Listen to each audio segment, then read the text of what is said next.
Over 1,000 children have been recommended to undergo health screening after a childcare worker in Melbourne was charged with more than 70 offences, including sexual assault.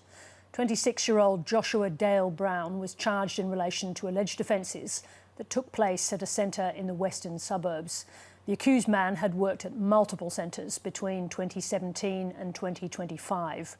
Adele Ferguson has been investigating the childcare industry for 7:30. Adele, thanks for coming in to talk about this. I think what people want to know this evening is, beyond these facts that we've heard from the police today in Melbourne, looking across Australia, are Australian children safe in childcare centres? I don't believe they are at the moment. If you look across at the data, at least one report a day of sexual misconduct comes from childcare centres, which is a heck of a lot. And if you have a look at, in New South Wales in October, 3 people were charged with sexual assault of children. 1 is now in jail. Now, one thing that I want to be able to understand, if you're working in a childcare centre, can you be with children alone and unsupervised? Is that allowed? It's not meant to be allowed. There's meant to be 4 eyes on a child at any time. If you take a child to the bathroom, there's meant to be 4 eyes on the child.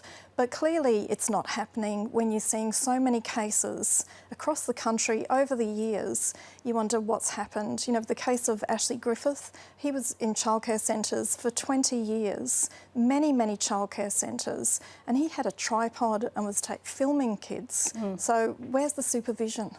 So you spent a lot of time over recent months looking at records, particularly in New South Wales. So what are those records showing us about? You've mentioned some of the cases, but how widespread a problem is this? Yeah, so I've had access to tens of thousands of regulatory documents, and it shows childcare centres over the last few years, and there are so many of them where there are expired working with children's checks, no working with children checks at all, or educators that have got no clue what a childcare protection policy is or who to report wrongdoing to, which is alarming. So tell me this, if you want to get a job in a childcare centre, actually how easy is it? How much scrutiny is there of both your background, your history and the rightness for you to have that position? It's very easy to get into childcare. There is a worker shortage of 20,000 educators, and so centres are just desperate to get people. And all you need to do is start a Certificate 3, and within weeks you can be placed in a childcare centre and have access to kids. But what about working with children checks? Are they not?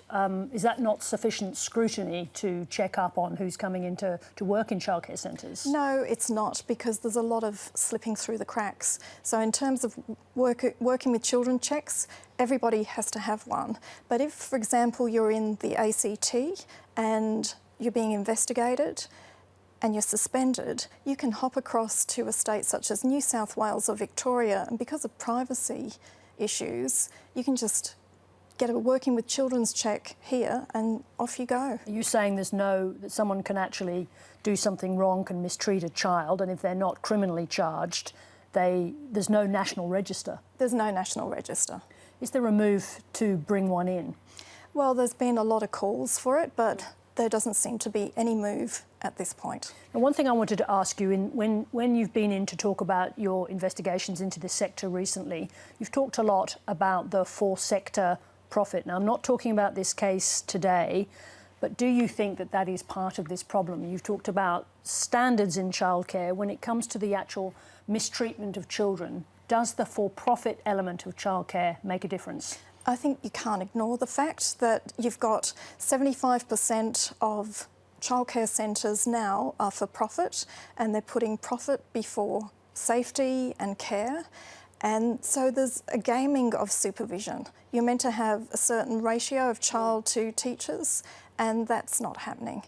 Now, we're hearing the Prime Minister talk a lot about childcare. He talks about wanting it to be his legacy when he leaves office. There's lots of money going into providing new childcare places, which we know are needed, but are we moving too fast? Are the standards too low for the speed at which we're going to get more childcare places available?